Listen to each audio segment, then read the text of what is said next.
Changes in the air. I'm Joseph, this is Input English. Today I have a fun discussion about the weather and climate. The purpose of this video is to offer comprehensible input, and as we choose our topics, we are thus choosing our vocabulary. A particular topic will have its own type of vocabulary, the terms that are used by people every day to talk about those phenomenon. Changes in the air. It's now late August, and the fall is coming upon us. We see signs of change all around us. Some of the deciduous trees are beginning to lose their leaves, although it's very early in that process. Yesterday I was in a store and I saw a display offering Halloween decorations. Halloween, of course, is at the end of October. It appears that that store wants to be the early bird in that realm. A term that is commonly used in the United States refers to the dog days of summer, the hottest part of the summer. The dog days of summer is a very old term. It goes back to ancient times. People noticed that in July and August, during the hottest part of the year in the northern hemisphere, Sirius was visible in the sky. It was construed that Sirius, the brightest star, was adding its heat to the sun and thus making the environment hotter. Now we know from scientific efforts that there is no significant contribution to our temperature bestowed upon us by Sirius. Nonetheless, that is arguably where the term came from. Sirius is in the constellation Canis. So if you were to look up the dog days of summer, the hottest part of the summer, you would find that in 2025, it extends from about July 3rd until about August 10th. Now that's the general definition.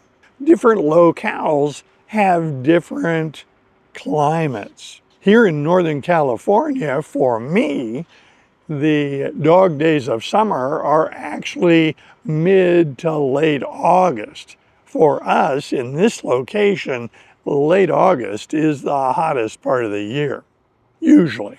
So with that, I've introduced the idea of climate. If we define weather as atmospheric conditions in a particular location at a particular time, we can define climate as the weather trends in a particular location.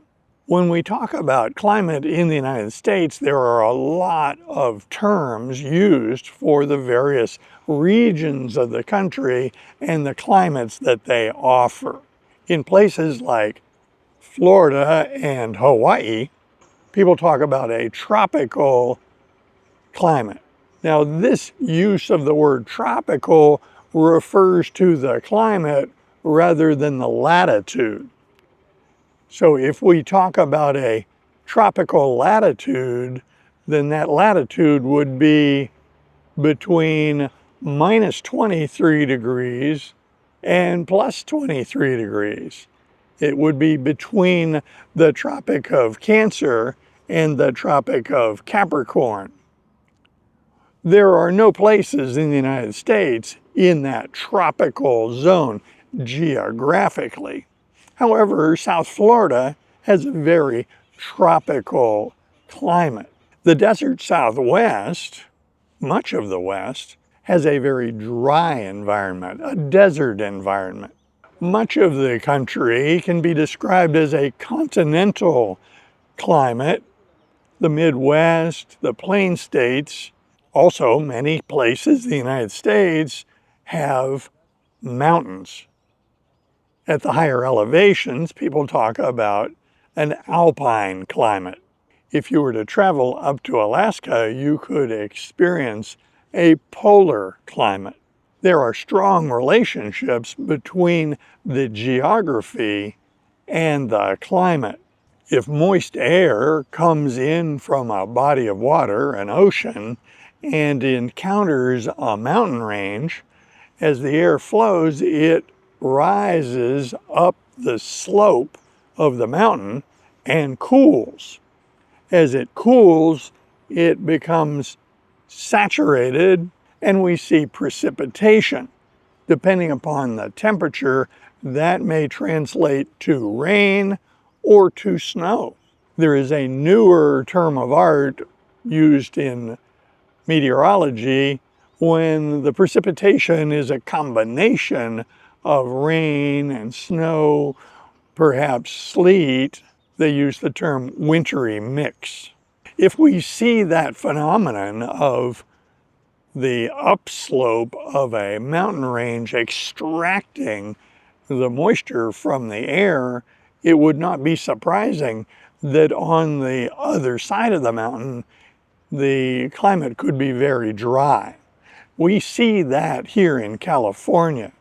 We see that the Sierra Nevada extract water from the air masses as they come through, and on the east of the Sierra Nevada, conditions are very dry. Nevada is largely a desert. The presence of bodies of water have big influence on the climate. In states along the Gulf of Mexico, the moist, warm air coming off the Gulf of Mexico, when it encounters cooler air coming down from the central part of the United States, can generate a lot of storm activities. In this area, if the Central Valley is very hot, it is predictable that over by the ocean, conditions will be much cooler. In the Bay Area and in other locations in the United States, we talk about microclimates. We talk about local geographic features that produce localized changes in the weather. When there are different microclimates, it is possible to drive or otherwise travel relatively few miles and encounter very different weather conditions. This was very much at work the other day when I visited the observatory on Mount Hamilton. I traveled from our home down into San Jose. In San Jose, it was overcast, and then I traveled up Mount Hamilton and climbed out of the top of the cloud into blue skies. When it comes to air masses interacting with mountains, we use a couple of terms of art which we get from nautical usage. We talk about the windward side, that is the side from which the air mass is coming, and then the leeward side, that is the side which is downwind. It is common for people, when using the term leeward, to pronounce it leeward, the leeward side. The difference is not important, and however you pronounce it, it will be understood. So back to our discussion of mountains extracting moisture from air masses. As the air mass goes up the mountain and creates precipitation, that's on the windward side, and then the dry climate on the other side of the mountain would be the leeward side or the leeward side. In most cultures, the weather is discussed a lot. One, the weather is important to human endeavor. If there's a drought, it's an important topic. If there's a hurricane, we should be talking about it. The weather has such an effect on human activities that it's only natural that we would talk about it. Also, people in various cultures tend to discuss the weather when they need a topic which is unlikely to create controversy or conflict. Talking about the weather can be an icebreaker to initiate a conversation when nothing else seems to be available. Talking about the weather is frequently a filler. Discussing the weather is always an option when nothing else is coming to mind. Usually we think in terms of the weather being not likely to create much conflict, although in recent years we have seen some efforts to politicize the weather. We'll leave that topic for another day. Any discussion of climate and weather should also discuss the seasons of the year. Now, my point of view when I talk about seasons is Northern Hemisphere. California is well into the Northern Hemisphere, and the experience in the Southern Hemisphere will not follow this pattern. We talk about 4 seasons: spring, summer, autumn, and winter. It's common for people to refer to autumn as fall. Those terms are basically interchangeable. The fall is when the leaves fall. So if we have 4 seasons, how do they distribute against the geography of the Northern Hemisphere? We have very specific ways of talking about that. People have been very aware of this cycle through the seasons since antiquity, and it was noticed that the days became shorter in the winter and longer in the summer. The longest day of the year is referred to as the summer solstice. That is June 20th, 21st.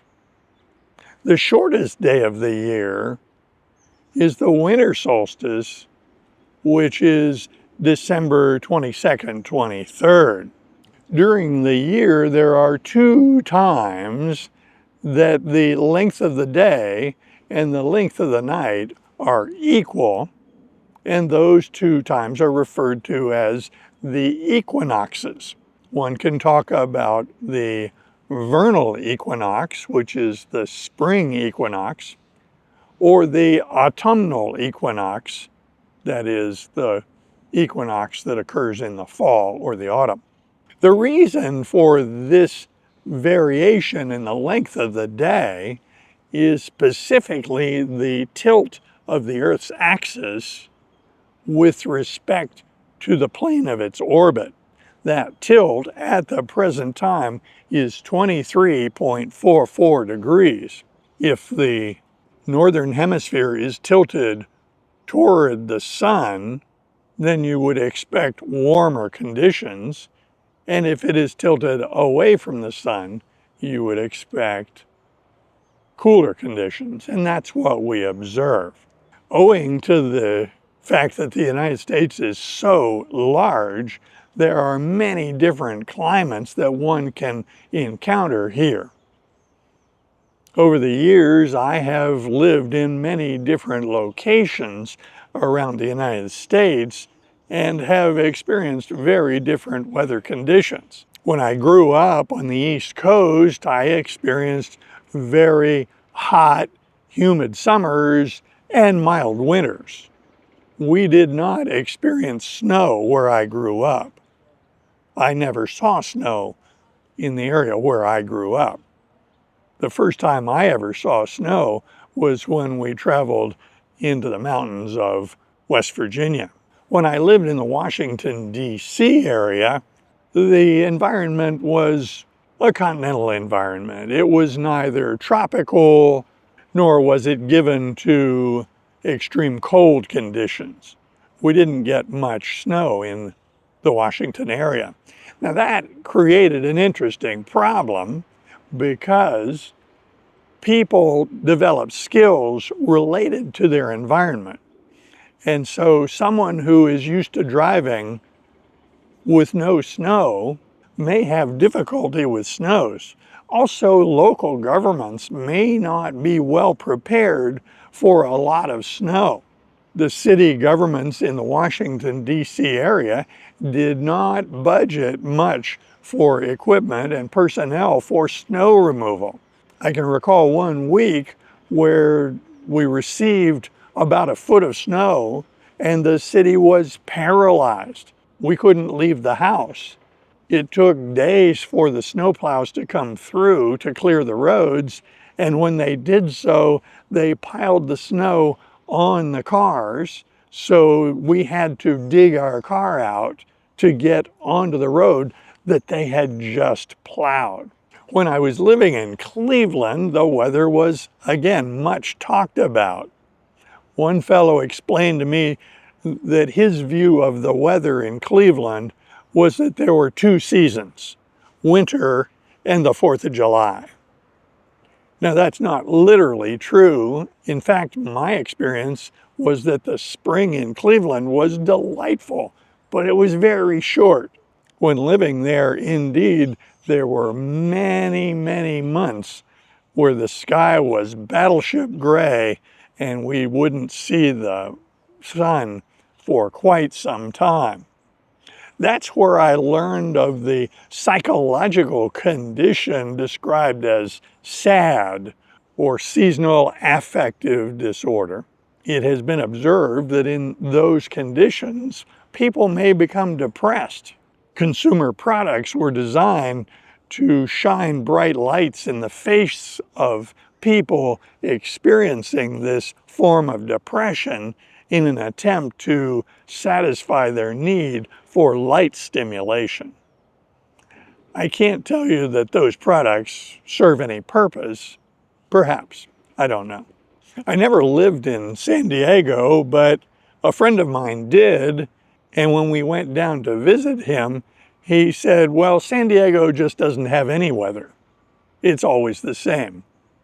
That was my experience. It's always lovely. Blue skies, not too cold, not too hot, but not a lot of variety. The opposite was what we experienced when we lived in Dallas. Dallas is an inland location, but it's located close enough to the Gulf of Mexico that the warm, moist air from the Gulf comes up that far.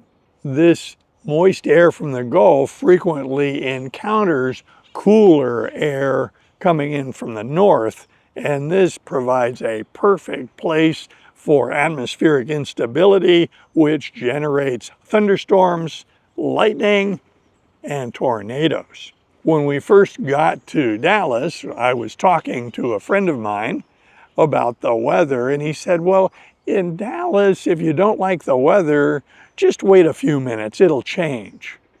That was very much our experience. Over the past 2 weeks, it's been extremely hot, and it has been difficult to conduct activities out of doors because it was so hot. That said, things are changing. Labor Day is next week. What's Labor Day, you might ask? Labor Day is a national holiday in the United States. It probably deserves its own video. It is always the first Monday in September. Labor Day is usually very near to the beginning of the new school year. And after Labor Day, in many places in the United States, you start seeing signs of the coming of autumn. In this area, the kids are already back in school before Labor Day. They resumed school the last week in August. Because I spent so much time in education as a student and then as an educator, for me, Labor Day is a time to put away the summer activities and focus on work and productivity. We talk about the beginning of the year occurring on New Year's Day, January 1st. But for those of us who reference our activities against the academic year of school systems, really the beginning of my year psychologically is Labor Day. With the coming of Labor Day, I think in terms of the temperatures moderating. I'm planning on taking a trip in the fall, probably in October, to explore some interesting areas. It is foreseeable that many of these lovely leaves on these trees surrounding this location will turn red, golden, and will fall. So that was a brief chat on weather, climate, and seasons. I tried to include a lot of vocabulary and expressions that we commonly use, all in context, of course. I invite comments below, and if you like videos like this, be sure to click on this one next. See you soon.